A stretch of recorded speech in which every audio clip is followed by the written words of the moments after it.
Crime की परिभाषाएं कितनी दें? क्राइम की खबरें बहुत पढ़ते होंगे आप। नमस्कार, ऐसा ही आज की कुछ क्राइम स्टोरी है वो आपके साथ हम शेयर कर रहे हैं कि लोग जमीन के पीछे कत्लेआम कर देते हैं। जमीन के पीछे लोग किस कदर तक गिर जाते हैं ये आपने कभी सोच भी नहीं रखा होगा। घटना है डेगाना के खाटू हाईवे मिठड़िया गांव की, जहां पर एक परिवार रहता है। उस परिवार के अंदर सुमन मेघवाल बताते हैं कि उसकी 5 बहनें हैं, भाई नहीं है। परिवार अच्छा खासा चल रहा है। उसके पास 9 बीघा जमीन है, लेकिन 1 बीघा जमीन बेच दी जाती है। आर्थिक स्थिति कुछ भी रही होगी, उस आर्थिक स्थिति के अंदर वो 1 बीघा जमीन सेल कर दी जाती है। 2013 में पिता की मौत हो जाती है। भाई था नहीं, और जिस परिवार में भाई नहीं होता तो उसमें सोच सकते हैं कि बड़ी बहन पे कितनी जिम्मेदारी आती है। और इसी जिम्मेदारी के चलते सुमन मेघवाल ने अपने कर्तव्यों का पालन किया, अपने कर्तव्यों को निभाया और अपनी बहनों को सक्षम बनाया। 1 बीघा जमीन तो दे दी जाती है, 2012 के अंदर उसे बेच दी जाती है। लेकिन उन्हें पता नहीं था कि अगले ही पल क्या होने वाला है। और कहते हैं कि जिस घर में लड़कियां होती है वहां पर राय, सलाह, फोकट की देने वाले बहुत से लोग पधार जाते हैं। और जिन घरों में लड़के होते हैं वहां पर राय देने के लिए कोई नहीं आता, क्योंकि लड़कियां कभी घर से बाहर नहीं निकलती, और विशेषकर राजस्थान में। तो ऐसे में लोग उस चीज का फायदा उठाते हैं और वहां पहुंच जाते हैं। कब क्या करवाया ये तो पता नहीं, लेकिन जब एफआईआर जिनके खिलाफ दर्ज हुई है, भंवरलाल और उनके बेटों के खिलाफ ये एफआईआर दर्ज हुई है। पूरी कहानी क्या है, कहानी के अंदर चलते हैं। 2013 में पिता की मौत के बाद में घर में सुनसान सा एक छाया चित्र बना हुआ था। पड़ोसियों का आना जाना था, लेकिन कब क्या करवाया किसी को कोई अंदाजा नहीं था। 2012 में जब 1 बीघा जमीन बेच दी गई, उसी ने कन्वर्जन करवा के 8 बीघा जमीन को भी बेच दिया गया। ऐसा सूत्र कहते हैं, ऐसी खबरें कहती है, ऐसा लोग कह रहे हैं। जब उन खबरों को हमने पढ़ा बारीकी से तो पता चला कि 2012 में जिस आदमी को जमीन बेची गई थी, उसी आदमी ने कन्वर्जन करवा के जमीन बेच दी गई है। रात को सन्नाटे की उस दौर में बहनें रजाई ओढ़े सो रही थी। सर्दी का आलम था, और सर्दी के आलम में कोई बाहर भी नहीं निकलता, तो रातें अक्सर सुनसान होती है। लेकिन अगर कोई चोरी से काम करना चाहे तो फिर उसकी 4 गुना स्पीड बढ़ जाती है रात को।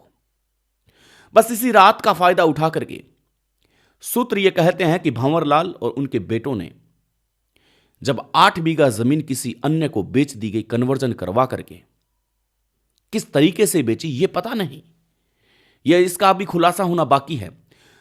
लेकिन खरीदने वाले ने इतनी तत्परता दिखाई कि आपको हैरानी होगी कि 5-5 फीट की लंबी दीवार कर दी गई। सुबह उठते हैं तो उस खेत में देखते हैं कि चारों तरफ ईंटें, पत्थर सब लगे हुए हैं, पानी के हौद, मकान, आप सोच भी नहीं सकते। जब सुबह बहनें उठ करके अपने रूम से बाहर निकली, देखा सामने तो उसकी जमीन पर यह क्या हो रखा है, बाउंड्री लाइन हो रखी है, पानी के लिए हौद खुद चुका है। आखिर ये कोई चमत्कार तो नहीं है कि भला एक आदमी नींद से उठता है, रात को वो 10 बजे सोता है, जब उसके पास कुछ नहीं होता, खेत में कोई भी ऐसी वस्तु नहीं होती, लेकिन जैसे ही 10 बजे वो सोने जाता है और सुबह 6-7 बजे वो अपने घर से बाहर निकलता है। सर्दियों में अमूमन टाइम 8-9 का भी हो जाता है। जैसे ही वो बाहर निकलता है, देखता है कि मामला तो गड़बड़ है।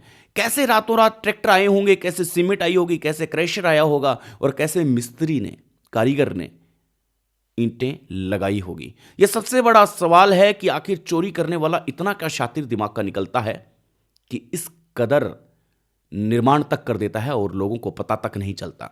यह मान सकते हैं और यह जान भी सकते हैं कि जब किसी के साथ धोखाधड़ी करना हो तो फिर रातों रात का प्लान बहुत 5G की स्पीड से भी तेज होता है।